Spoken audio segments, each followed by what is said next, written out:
कभी विरह के गीत लिखे, कभी छंद लिखे खुशहाली के, देहली में जो दफन हुए वो खुसरो थे पटियाली के। कभी विरह के गीत लिखे, कभी छंद लिखे खुशहाली के, देहली में जो दफन हुए वो खुसरो थे पटियाली के। नमस्कार मित्रों, मैं हूं पीके सर और आज उपस्थित हूं एक नई वीडियो के साथ।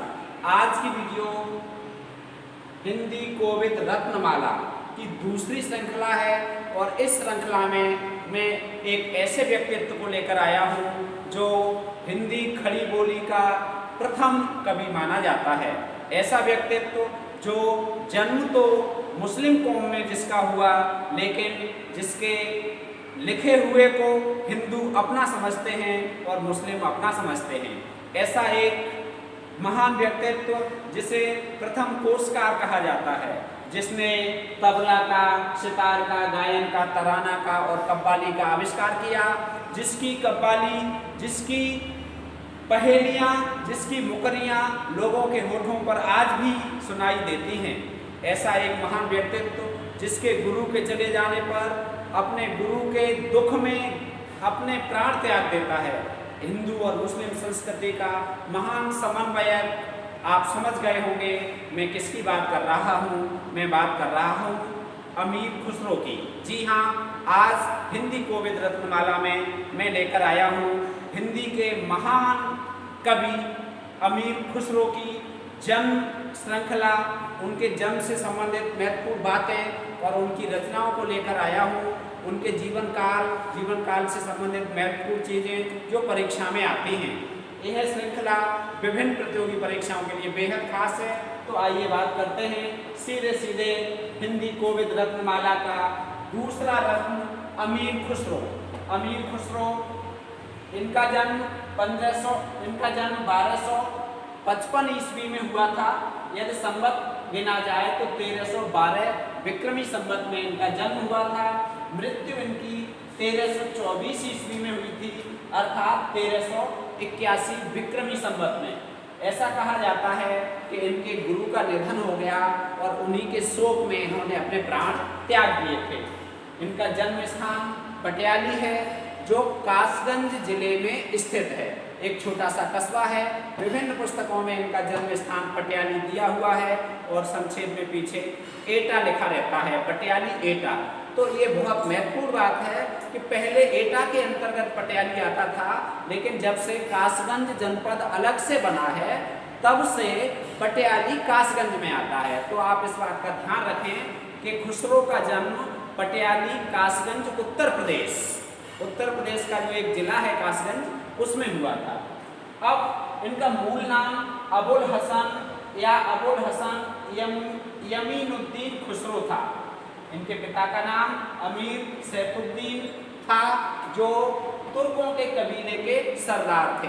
और ये सरदार थे इसलिए इनके घर पर बहुत अधिक पैसा था, संपत्ति थी और अमीर खुसरो का पालन पोषण रईस परिवार में हुआ था।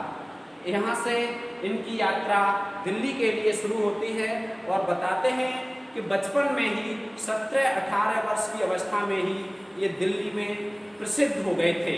अपनी व्यक्तित्व के द्वारा, अपनी कविताओं के द्वारा इन्होंने दिल्ली पर धाक जमा ली थी। और इनका 20 वर्ष की अवस्था में निजामुद्दीन औलिया के साथ मेल हुआ था, अर्थात इनके गुरु का नाम था निजामुद्दीन औलिया। निजामुद्दीन औलिया को ख्वाजा निजामुद्दीन औलिया रहमतुल्लाह अलैह भी कहा जाता है। और इनके संपर्क में आने के बाद अमीर खुसरो ने बहुत ही आध्यात्मिक उन्नति की और ये चिश्ती संप्रदाय में दीक्षित हुए थे अमीर खुसरो। ऐसा कहा जाता है कि अमीर खुसरो के जो गुरु थे उनका निधन हुआ तो इन्होंने एक दोहा लिखा जो बहुत ही महत्वपूर्ण है। और उसकी महत्ता आज भी इतनी है कि यदि आज भी निजामुद्दीन उर्स चलता है, शुरू होता है, तो इन्हीं के इस दोहे के साथ उसकी शुरुआत होती है। उसका शुभारंभ होता है, कौन सा दोहा है? गोरी सोवे से मुख पर डारे केस, चल खुसरो घर आपने, रैन भई चहु देश। गोरी सोवे सेज पर मुख पर डारे केस, चल खुसरो घर आपने, रैन भई चहु देश। जब गुरु का निधन हो गया तो खुसरो ने अपने आप से कहा कि अब ये गोरी है अर्थात हमारे गुरु हैं, अब ये सेज पर सो रही है और इसके मुख पर केस पड़े हुए हैं अर्थात अब कफन पड़ गया है इनके मुख पर, अब तो चल खुसरो घर आपने, रैन भई चहु देश। हे खुसरो अब तू भी चल।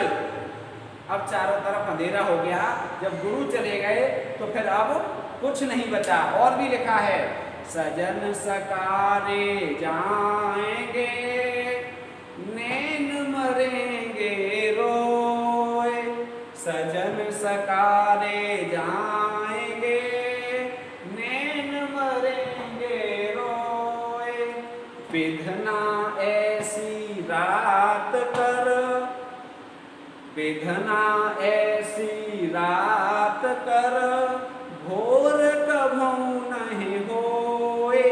इन्होंने और लिखा आगे, सजन सकारे जाएंगे, नैन मरेंगे रोए, और विधना ऐसी रात कर, विधना ऐसी रात कर, भोर कभू न होए। हे प्रभु ऐसी रात कर दे अब कभी सवेरा न हो।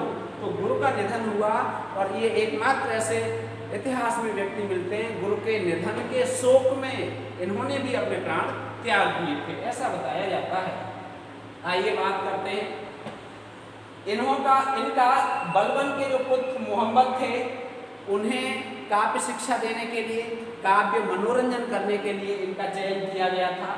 ये रखे गए थे नौकरी पर और अपनी प्रतिभा के बल पर कुछ दिनों बाद ही ये राजकवि बन गए।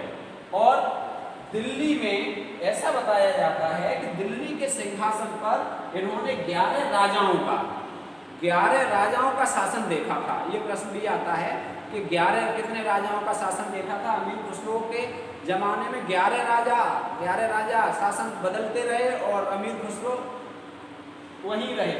11 राजाओं का, जिनमें अलाउद्दीन खिलजी, तुगलक आदि महत्वपूर्ण थे। गुलाम वंश का पतन इन्होंने देखा और तुगलक वंश का आरंभ भी देखा। आइए बात करते हैं इनकी उपाधियों के बारे में और इनको उपनाम जो दिए गए उनके बारे में। परीक्षा में बहुत प्रश्न आते हैं अमीर खुसरो से प्रश्न, प्रत्येक पीजीटी में, नेट में।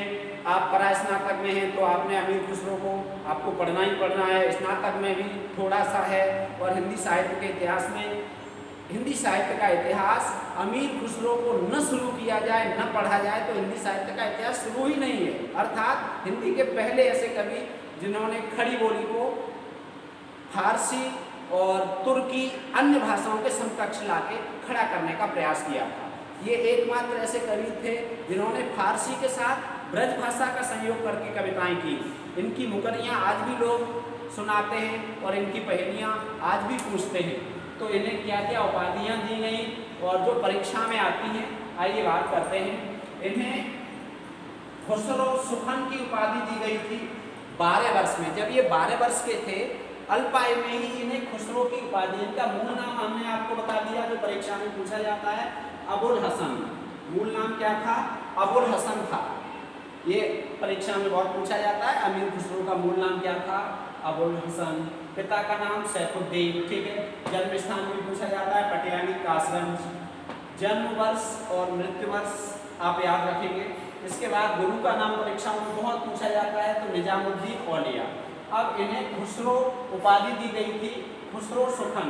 जब ये 12 वर्ष के थे तभी इन्हें ये उपाधि दे दी थी खुसरो की।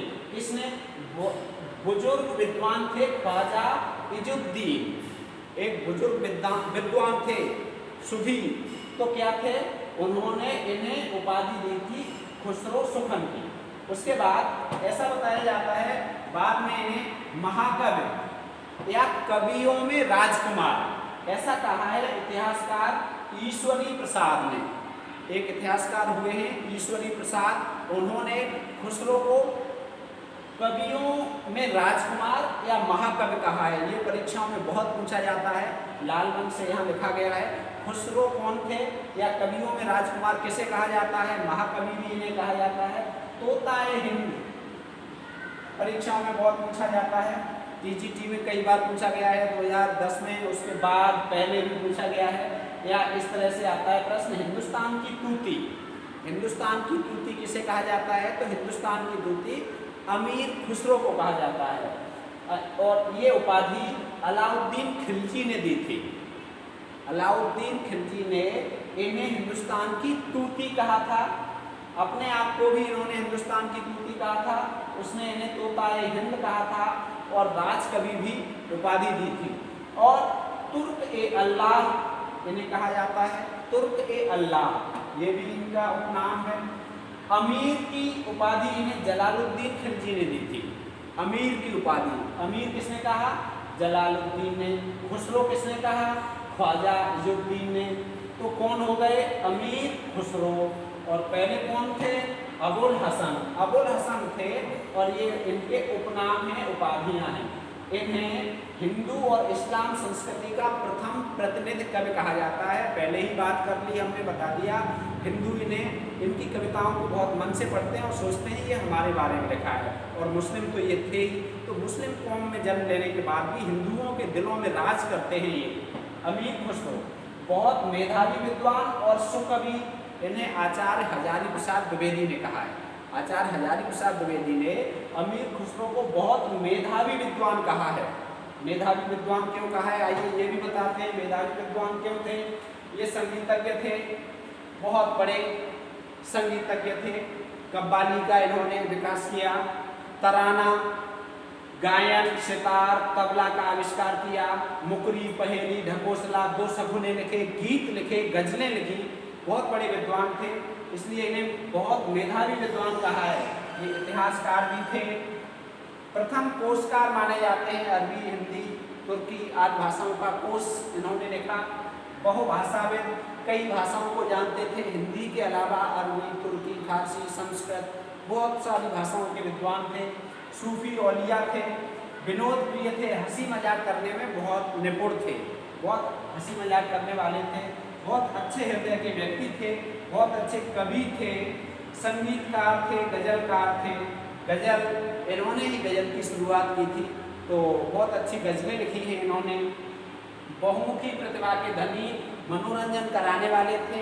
इनका उद्देश्य था, एक प्रश्न आता है, आचार्य रामचंद्र शुक्ल ने कहा है कि खुसरो का उद्देश्य मनोरंजन था, जबकि कबीर का उद्देश्य धर्म उपदेश था। तो क्या है, ये मनोरंजन करने में बहुत निपुण थे। ये विभिन्न प्रकार की कलाओं में निपुण थे, शायर भी थे और सैनिक भी थे। राजाओं के यहाँ रहते थे तो युद्ध की कला में भी निपुण थे। कव्वाली का विकास इन्होंने किया, तराना का, गायन का, सितार वाद्य का, तबला का, मुकरी का विकास इन्होंने किया। मुकरी क्या है, आइए हम बताते हैं आपको मुकरी क्या होती है। आगे कुछ मुकरियाँ भी हम आपको बताएंगे। मुकरी होती है अपने बात से मुकर जाना, अपनी बात से मुकर जाना मुकरी। तो इन्होंने मुकरी का विकास किया था, आविष्कार किया था, जो बहुत प्रसिद्ध हुई। पहेली ऐसी बात होती है जिसका उत्तर दूसरे से पूछा जाता है और सामने वाला बहुत माथापच्ची करके दिमाग लड़ा के उत्तर दे पाता है पहेलियों का। ठीक है, ढकोसला इन्होंने लिखे हैं और दो सपने लिखे हैं। सपने का मतलब होता है बातचीत। ठीक है, और खड़ी बोली के ये प्रथम कवि माने जाते हैं। हिंदवी शब्द हिंदी के लिए इन्होंने सर्वप्रथम प्रयोग किया था। ठीक है, इसके बाद आगे बात करते हैं। सुकवि भी इन्हें आचार्य हजारी प्रसाद द्विवेदी ने कहा था। राम कुमार वर्मा जी ने अमीर खुसरो को अवधी का प्रथम कवि कहा है, अवधी भाषा का कवि माना है इन्हें। और इसके बाद अब बात करते हैं आगे ये प्रथम प्रमुख कथन एक दिया हुआ है, यहाँ लाल रंग से आपको दिखाई दे रहा है। इन्होंने लिखा है कि मैं हिंदुस्तान की तूती हूँ, अगर मुझे कुछ वास्तव में पूछना चाहते हो तो हिंदवी में पूछो, मैं कुछ बहुत खास बता सकता हूँ। मैं हिंदुस्तान की तूती हूँ। अगर तुम वास्तव में मुझसे कुछ पूछना चाहते हो तो हिंदवी में पूछो, जिससे मैं कुछ अद्भुत बातें बता सकूं। हिंदवी का मतलब हिंदी। ये कहते थे कि मैं हिंदुस्तान की तूती हूँ और यदि आपको मुझसे कुछ पूछना है, वास्तव में कुछ जानना है, तो मुझे हिंदी में मुझसे पूछिए, मैं कुछ खास, कुछ अच्छा, कुछ महत्वपूर्ण आपको बता सकता हूँ। अब आगे बात करते हैं रचनाओं पर। अब बात करते हैं इनकी रचनाओं पर। रचनाएं अलग अलग विद्वान इनकी रचनाएं अलग अलग मानते हैं। कुछ ने इसकी संख्या 100, कुछ 200 और कुछ 300 तक मानते हैं। ऐसा मानते हैं कि इन्होंने 100 ग्रंथ लिखे, 200 या 300 लिखे हैं। तो वैसे अधिकांशतः 100 मानते हैं। रामचंद्र शुक्ल ने भी लगभग 100 माने हैं। तो 100 रचनाओं में 20 या 22 रचनाएं ही उपलब्ध हैं जो महत्वपूर्ण हैं। 20 या 22 रचनाएं ऐसी हैं जो उपलब्ध हैं, मिलती हैं और जो महत्वपूर्ण हैं। आइए उनमें भी जो कुछ 4-6 महत्वपूर्ण हैं, परीक्षाओं में जो पूछी जाती हैं, उनसे संबंधित थोड़ी बात करते हैं। पहली रचना ये है नुह सिपहर। नुह सिपहर इनकी एक ऐसी रचना है जिसमें भारतीय बोलियों के संबंध में विस्तार से वर्णन किया गया है। भारत की जो बोलियां हैं, भारत देश की सारी बोलियां हैं, उनके संबंध में विस्तार से वर्णन किया गया है इनकी रचना नुह सिपहर में। ठीक है, नुह सिपहर ऐसे भी पूछा जा सकता है कि किन की रचना है, तो अमीर खुसरो की। और नुह सिपहर में काय का वर्णन किया गया है, भारतीय बोलियों का। या ऐसे पूछा जाए भारतीय बोलियों का वर्णन अमीर खुसरो ने कौन सी रचना में किया है, तो आप बताएंगे नुह सिपहर। ठीक है, दूसरी महत्वपूर्ण रचना है जिस पर हम बात करेंगे, खालिक बारी। बहुत महत्वपूर्ण रचना है, जीके में भी पूछी जाती है और हिंदी में तो पूछी जाती है। खालिक बारी। खालिक बारी ये बहुत महत्वपूर्ण रचना है अमीर खुसरो की, और इसमें शब्दकोश है। ये क्या है? शब्दकोश। काय काय का शब्दकोश है? तुर्की, फारसी, हिंदी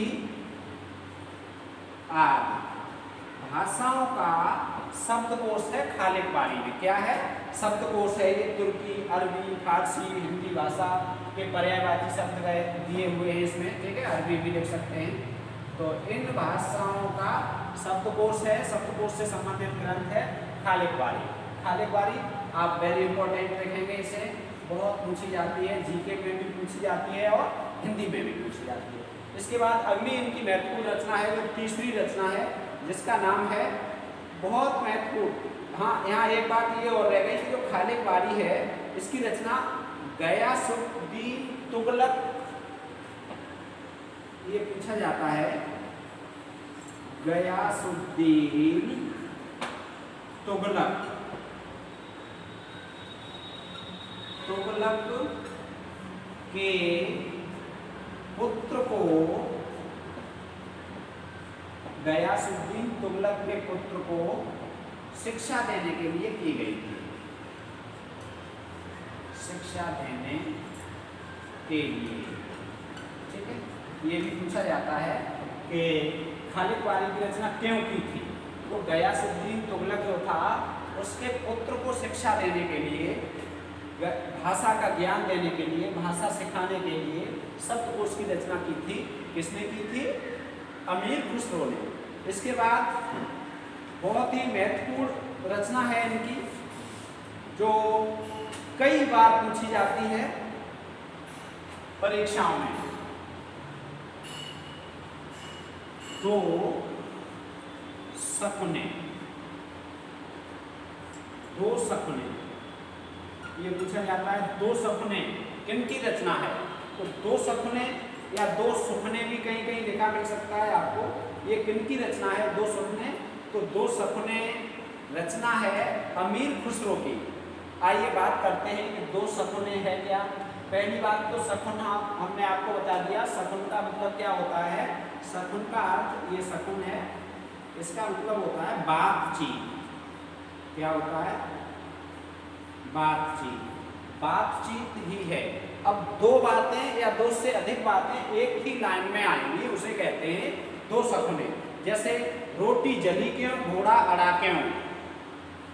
एक उदाहरण देख लो इसका, दो सपने का। रोटी जली क्यों, रोटी जली क्यों, घोड़ा अड़ा क्यों।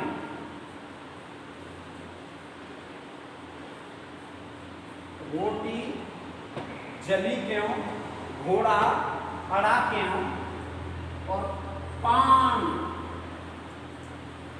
सड़ा क्यों। कई बार इस तरह से प्रश्न आता है कि ये क्या है, ये लाइन दी होगी, ये पहेली है या दो सपने है या मुकरी है, क्या है ये। तो रोटी जली क्यों, घोड़ा अड़ा क्यों, पान सड़ा क्यों, और इसके आगे फेरा न था, फेरा न था, क्या, फेरा न था। ठीक है, एक में ही फेरा न था, इसलिए रोटी यदि बदलोगे नहीं तो क्या होता है, जल जाती है। घोड़ा यदि उसे सिखाओगे नहीं, अभ्यास नहीं कराओगे तो अड़ जाएगा, और पान को भी फेरोगे नहीं तो क्या होगा, सड़ जाएगा। ठीक है, ऐसे ही अगली इनकी महत्वपूर्ण रचना जो परीक्षाओं में बहुत पूछी जाती है, उसका नाम है पहेलियां। पहेलियां तीसरी रचना हो गई, चौथी पर बात करेंगे। पूछी जाती है कि पहेलियां किसने लिखी।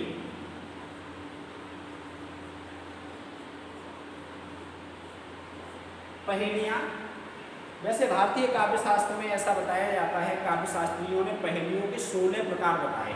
कितने प्रकार बताएं, 16। कुछ विद्वान ऐसा मानते हैं 16 प्रकार में से ही एक प्रकार है मुकरी। मुकरी पर आगे बात करेंगे। तो इन्होंने पहेलियां लिखी। ऐसा प्रश्न पूछा जाता है, बहुत महत्वपूर्ण है ये, कि पहेलियां किसने लिखी। 4 विकल्प दिए रहते हैं। अमीर खुसरो ने, अमीर खुसरो ने पहेलियां लिखी। सबसे शुरुआत ही अमीर खुसरो से मिलती है हिंदी में पहेलियों की। तो पहेलियां किसने लिखी, अमीर खुसरो ने। अमीर खुसरो की कुछ पहेलियां परीक्षा में पूछी भी जाती हैं। आधुनिक काल में भी कुछ विद्वानों ने पहेलियां लिखी हैं, जिनमें भारतेंद्र हरिश्चंद्र का नाम आता है, नागार्जुन का नाम आता है, नागार्जुन ने भी लिखी हैं, और भारतेंद्र हरिश्चंद्र ने भी लिखी हैं। तो पहेलियां बहुत महत्वपूर्ण इनकी रचना है। आइए देखते हैं कुछ, एक दो उदाहरण देखते हैं पहेलियों के। ठीक है, जैसे एक थाल मोती से भरा, एक थाल जो परीक्षाओं में काफी पूछा जाता है। पहेलियों के कुछ उदाहरण भी समझ लें। एक थाल मोती से भरा, बहुत पूछी जाती है ये पहेली। एक थाल मोती से भरा, ठीक, आधा हिस्सा इसका हो गया। एक थाल मोती से भरा, सबके सिर पर ओंधा धरा, सबके सिर पर, सबके सिर पर ओंधा धरा। ओंधा का मतलब होता है उल्टा। एक थाल मोती से भरा और सबके सिर पर ओंधा धरा, चारों ओर वह थाली फिरे, चारों ओर, चारों ओर वह थाली फिरे, मोती उससे एक न गिरे, फिरे मोती उससे एक न गिरे।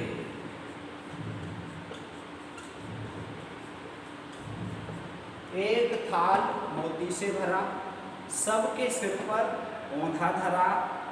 सबके सिर पर है, कहीं भी जाओगे प्रत्येक व्यक्ति के सिर पर होगा, और चारों ओर वह थाली फिरे। आप यहाँ हो तो आप रात को आपके ऊपर थाल यहाँ होगा, अर्थात इसका पहेली है, उत्तर बताना है आपको। कौन सा थाल है जो मोतियों से भरा है, जो सबके सिर पर उल्टा रखा हुआ है, और चारों ओर वह थाली फिरे, मतलब जहाँ भी आप जाओगे आपके सिर पर वो थाली रहेगी मोतियों से भरी हुई, और उल्टी है, और मोती उससे एक न गिरे, फिर भी मोती नहीं गिरता है। अर्थात इस पहेली का उत्तर होगा, क्या होगा, तारा, तारा या तारे, ठीक है, या ऐसे कह सकते हैं आकाश, आकाश, ठीक है। आकाश में तारे उनकी मूर्ति है, तो इसका उत्तर क्या हो गया, आकाश। तो इस तरह की पहेलियां इन्होंने बहुत सारी लिखी थी जो बहुत महत्वपूर्ण है, परीक्षाओं में बहुत पूछी जाती हैं, ठीक है। ऐसे ही एक और बहुत महत्वपूर्ण पहेली है, ऐसे ही मौखिक हम आपको सुनाई दे रहे हैं, और यदि आप लिखना चाहें तो आप वीडियो को पॉज करके लिख सकते हैं। जैसे एक नार ने अचरज किया, एक नार ने अचरज किया, सांप मार, सांप मार, सांप मार काय में दिया, पिंजड़े में दिया। एक नार ने अचरज किया, सांप मार पिंजरे में दिया, और ज्यों ज्यों सांप ताल को खाए, ज्यों ज्यों सांप ताल को खाए, ताल को खाए, जैसे जैसे धीरे धीरे, ज्यों ज्यों सांप ताल को खाए, त्यों त्यों सूखे ताल सांप मर जाए, या सूखे ताल सांप मर जाए। मतलब एक नार ने अचरज किया, सांप मार पिंजड़े में दिया, ज्यों ज्यों सांप ताल को खाए, सूखे ताल सांप मर जाए। अब ये क्या है, एक पहेली है, इसका उत्तर क्या है, तो इसका उत्तर है दिया बाती। दिया बाती, दीपक होता है और उसमें तेल होता है जैसे जैसे, और बाती जो डाली जाती है वो सांप की तरह कह दी, और जैसे जैसे तेल सूखता जाएगा वैसे वैसे क्या होगा, दिया बुझ जाएगा, तेल खत्म होते ही दिया। ऐसे अर्थ तो इसका बूझेगा, गुण देखो तो सूझेगा, ये भी एक पहेली है जिसका अर्थ होता है, क्या होता है, दर्पण, शीशा, ठीक है। तो ये पहेलियां इन्होंने लिखी हैं, आदिकाल में पहेलियां लिखने वाले अमीर खुसरो, बहुत महत्वपूर्ण। पहेलियों के बाद अगली रचना इनकी महत्वपूर्ण पूछी जाती है मुकरियां। मुकरियां, मुकरी, ठीक है, मुकरियां हैं, मुकरियां नहीं, ध्यान रखना इस बात का, क्या है, मुकरियां। मुकरी, मुकरी का मतलब होता है अपने बात से मुकर जाना, ठीक है। वैसे इस पे अलग से एक वीडियो बनाएंगे, महत्वपूर्ण बातें आपको बताएंगे विस्तार से, लेकिन यहाँ ये समझ लो एक छंद होता है 16 मात्राओं का, और उस छंद में दो सखियां बात करती हैं। जहाँ आरंभ में मुकरी शुरू हुई थी, अमीर खुसरो ने ही इसकी शुरुआत की थी। इसमें क्या होता है, दो सखियां बात करती हैं, और दो सखियां बात करेंगी, एक सखी दूसरी सखी से कहेगी, एक कथन कहेगी पूरा, 3 पंक्तियों तक एक कथन होगा, और दूसरी सखी उसका उत्तर बताएगी, और उस उत्तर को हाँ न कह के पहली वाली सखी फिर से बदल देगी, अर्थात ना कह देगी। पहले किसी बात के लिए हाँ, और फिर उसके बाद ना। पहले कह दी हाँ और बाद में कह दी ना, तो क्या हो गई, मुकर गई। क्या हो गई, मुकर गई। अर्थात मुकरी का मतलब ही ये है, पहले हाँ कह दी और बाद में ना कह दी। तो किसी भी बात का पहले हाँ में समर्थन और बाद में ना कह देना, अपनी बात से मुकर जाना है, इसीलिए इसका नाम रखा गया है मुकरी, ठीक है। तो दो सखियां बात करती हैं, इसमें स्त्रीलिंग आपस में बात करती हैं। कुछ मुकरियों के उदाहरण देखिए, समझिए, फिर उसके बाद आपकी समझ में आ जाएगा। जैसे बहुत ही महत्वपूर्ण मुकरी है, इनकी जो परीक्षाओं में कई बार पूछी जाती है। आइए देखते हैं। नित मेरे घर आवत है, रात फिरे, रात गए फिर जावत है। यहाँ लिखे दे रहे हैं मुकरी, आप भी समझ लें मुकरी होती कैसे है। नित मेरे घर आवत है, नित मेरे घर आवत है,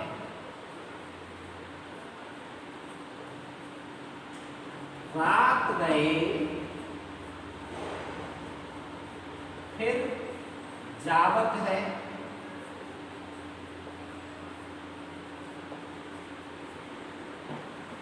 नित मेरे घर आवत है, रात गए फिर जावत है। नित मेरे घर आवत है, रात गए फिर जावत है।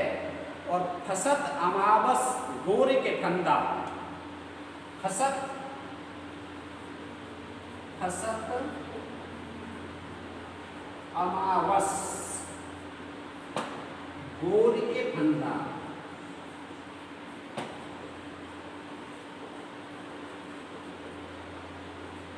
फसत अमावस गोर के फंदा। अब देखो 3 हमने बताया था, एक सखी कह रही है दूसरी सखी से 3 पंक्तियों में एक बात आएगी और दूसरी सखी उसका जो उत्तर देगी वो पहली वाली इस उत्तर को बदल देगी। ठीक है, समझने का प्रयास करना। नित मेरे घर आवत है, आपसे पूछा जाए, ये आपसे मुखली पूछी जाए तो आपके मन में क्या आएगा? 2 सखियां आपस में बात कहती हैं, एक सखी दूसरे से कहती है कि नित मेरे घर आवत है, मेरे घर रोज आता है, मेरे घर रोज आता है, और रात गए फिर जावत है, और रात चली जाए, जैसे ही रात खत्म हुई वैसे ही चला जाता है। अब समझ लो, रोज आता है और रात खत्म हुई, सवेरा हुआ उससे पहले ही चला जाता है। तो कौन आता होगा? फसत अमावस गोर के फंदा, अमावस के फंदे में फंस जाता है, क्योंकि अमावस को काली रात होती है। अमावस को कैसी रात होती है? काली रात होती है, चंद्रमा नहीं निकलता है। तो फसत अमावस रात के फंदा ऐसख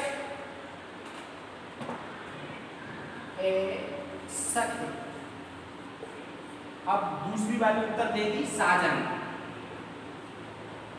कोई भी उत्तर यही देगा, आपसे पूछा जाए तो आप भी उत्तर यही दोगे कि आपके घर रोज आता है, किसी के घर रोज आता है कोई, और रात भर रहता है और सुबह चला जाता है।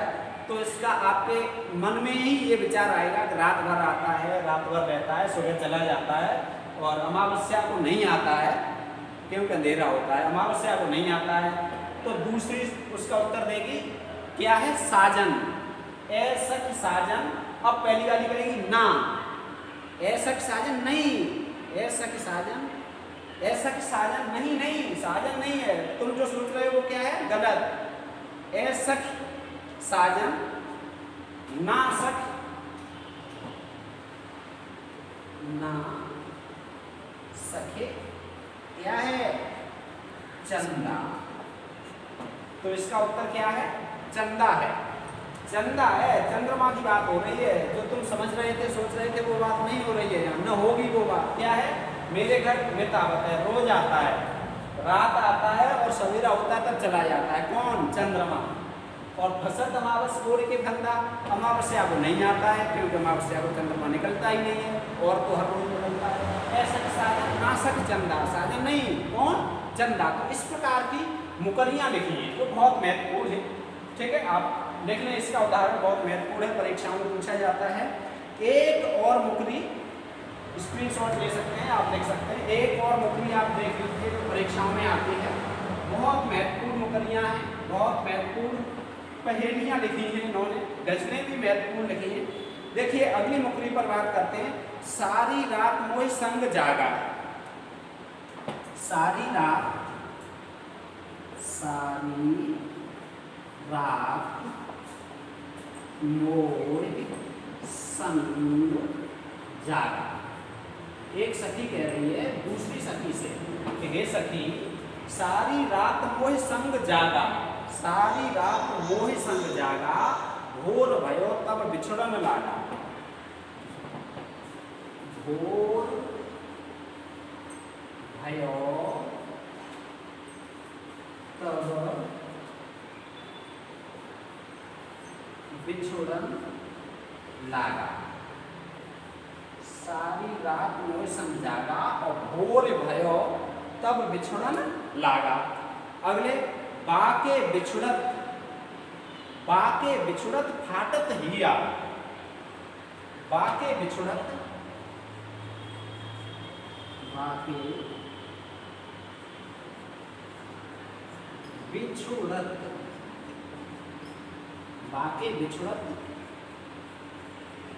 फाटत हिया। ऐसा साजन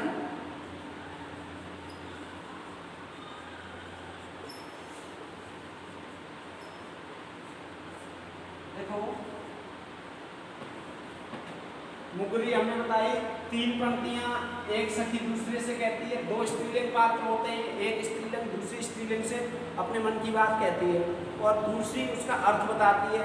तब तक पहली वाली उसका अर्थ बदल देती है। ठीक है, समझ में ना आए तब बात करना, ढंग से पढ़ो। ये मन देखो कि सब काय से पढ़ा रहे हैं, कैसा बोर्ड है, कैसे, बस ये देखो क्या पढ़ा रहे हैं। ठीक है, अमीर खुसरो का कोई भी प्रश्न गलत नहीं होगा। यदि अमीर खुसरो से संबंधित आपकी TGT, PGT, net, JRF, assistant professor, आप किसी भी परीक्षा में बैठने वाले हैं और यदि आप पढ़ रहे हैं, एक वीडियो देख लीजिए, उसके बाद यदि आपको अच्छा लगे तो चैनल को सब्सक्राइब कर लेना, दोस्तों के साथ शेयर कर लेना, अन्यथा नहीं करना, कोई बात नहीं। तो सारी रात मोहि संग जागा, घोर भयो तब बिछड़न लागा। अब आप ही सोचो, सारी रात आपसे कोई कहे, एक सखी दूसरे से कह रही है सारी रात मेरे संग जागा, सारी रात सखी जागी और वो भी जागा। घोर भयो तब बिछड़न लगा, और जब सवेरा हुआ तब बिछड़ने लगा, तब छोड़ के चलने लगा, ठीक है। बाके बिछुड़त फाटत हिया, उसके बिछुड़ने पर ही हृदय फटता है। बाके बिछुड़त फाटत हिया, तो दूसरी सखी पूछती है ऐसा साजन, मतलब आप साजन के बारे में बात कर रही हो, आप पति के बारे में बात कर रही हो, आप प्रेमी के बारे में बात कर रही हो, रात भर जागा, रात भर रहा और सवेरा होते ही निकल लिया, नहीं। तब वो कहती है नहीं, तू गलत कह रही है, ऐसा साजन ना सके क्या, बाके बिछड़त फाटत हिया, ऐसा साजन ना सके, नहीं सके क्या दिया, ऐसा साजन ना सक दिया, दिया या दिया, ठीक है। दिया का मतलब रात को बल्ब जलता है, अब तो बल्ब जलते हैं, पहले दीपक जलते थे, तो रात में दीपक जला लिया, रात भर दीपक जलता था, सब दीपक बुझ जाता था, तो सारी रात मोहि संग जागा, खुद जगती थी, दीपक भी जगता रहता था। भोर भयो तब बिछड़न लागा, जब सवेरा होता था तब दीपक बुझा दिया जाता था। बाके बिछड़त फाटत हिया, ऐसा साजन ना सके दिया, चाहे आप ऐसे लिखें दिया, चाहे आप ऐसे लिखें दिया, एक ही बात है, ठीक है, दीपक। तो इस तरह की बहुत सारी मुकरियाँ लिखी हैं अमीर खुसरो ने, ठीक है। तो मुकरी आपकी समझ में आ गई होगी, मुझे लगता है कि अब मुकरी आप पहचान भी लेंगे, लिख लें, फोटो खींचना चाहें स्क्रीनशॉट ले लें। मुकरियों के बाद उनकी एक और महत्वपूर्ण रचना है जिस पर बात करेंगे, गजल। ये आपको पहले बता दी है, ये गजलकार थे और गजल इन्होंने लिखी है, गजल नामक पुस्तक भी लिखी है, ठीक है। इसमें महत्वपूर्ण गजलें हैं और इनकी कुछ गजलें ऐसी हैं जिनमें फारसी और ब्रज भाषा का भी मेल है।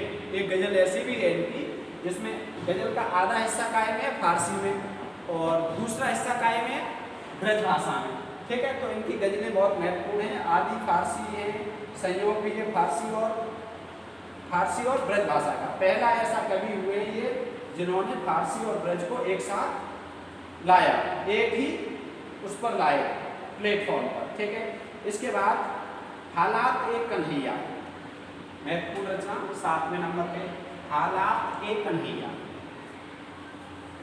हालात एक कन्हैया, ठीक है। पूछा जाए हालात एक कन्हैया किनकी रचना है, तो हालात एक कन्हैया किनकी रचना है, अमीर खुसरो की, ठीक है। नजरान ए हिंद, अगली रचना 8वें नंबर पे, नजरान ए हिंद, नजरान ए हिंद, ये भी इनकी बहुत महत्वपूर्ण रचना है, नजरान ए हिंद, ठीक है। नजरान ए हिंद, देखो अब इनसे संबंधित कुछ महत्वपूर्ण कथन विद्वानों द्वारा तो कहे गए हैं, एक दो पर बात करते हैं, उसके बाद महत्वपूर्ण बात पूरी हो जाएगी, अमीर खुसरो से संबंधित कोई भी प्रश्न आपका नहीं छूटेगा, ठीक है। एक महत्वपूर्ण बात आचार्य रामचंद्र शुक्ल ने इनके बारे में लिखा है, किसने, शुक्ल जी ने, ठीक है। आचार्य रामचंद्र शुक्ल ने कहा है कि इनकी पहेलियाँ और मुकरियाँ प्रसिद्ध हैं, इनकी पहेलियाँ और मुकरियाँ प्रसिद्ध हैं, इनमें उक्त वैचित्र की प्रधानता थी, यद्यप रसीले गीत और दोहे भी इन्होंने लिखे, ठीक है। तो गीत भी लिखे, दोहे भी लिखे और उक्त वैचित्र से प्रधान मुकरियाँ और पहेलियाँ लिखी, ठीक है। ये आप लिखें, ऐसे ही इस पर नहीं लिख रहे, समय ज़्यादा लगेगा। इनकी मुकरियाँ और पहेलियाँ प्रसिद्ध थी, ठीक है, जिनमें उक्त वैचित्र की प्रधानता थी और इन्होंने दोहे और गीत भी लिखे, ठीक है, दोहे भी लिखे हैं और गीत भी लिखे हैं। आचार्य रामचंद्र शुक्ल का बहुत ही महत्वपूर्ण कथन है, ठीक। इसके बाद शुक्ल जी ने ये एक बात और कही है जो आपको पहले बता दी कि कबीर की अपेक्षा खुसरो का ध्यान बोलचाल की भाषा पर अधिक था, उसी प्रकार जैसे अंग्रेजों का ध्यान बोलचाल की भाषा पर अधिक था। अंग्रेजों का ध्यान भी बोलचाल की भाषा पर अधिक था, वैसे ही इनका भी बोलचाल की भाषा पर अधिक ध्यान था कबीर की अपेक्षा। कबीर ने बोलचाल के शब्दों का कम प्रयोग किया है, इन्होंने ज्यादा किया है। एक कथन हमने ऊपर ही बता दिया कि कबीरदास धर्मोपदेशक थे और ये मनोरंजन करने वाले थे। ये कथन भी किनका है? इन्हीं का, आचार्य रामचंद्र शुक्ल का। ठीक है, तो ये आचार्य रामचंद्र शुक्ल का कथन आप समझ गए। और इससे संबंधित आपके खुसरो से संबंधित जो महत्वपूर्ण बातें थी वो पूरी हुई। जीवन से संबंधित, रचनाओं से संबंधित, व्यक्तित्व से संबंधित सारी महत्वपूर्ण बातें हो गई। और मुझे लगता है कि ये वीडियो टीजीटी, पीजीटी, नेट एवं अन्य प्रतियोगी परीक्षाओं के लिए बेहद खास होगी। आप वीडियो को पूरी देखें, यदि उपयोगी लगे तो चैनल को सब्सक्राइब करें, लाइक करें, शेयर करें और अपने दोस्तों को बताएं। मिलते हैं अगली वीडियो में अगले कवि के साथ। जय हिंद, वंदे मातरम।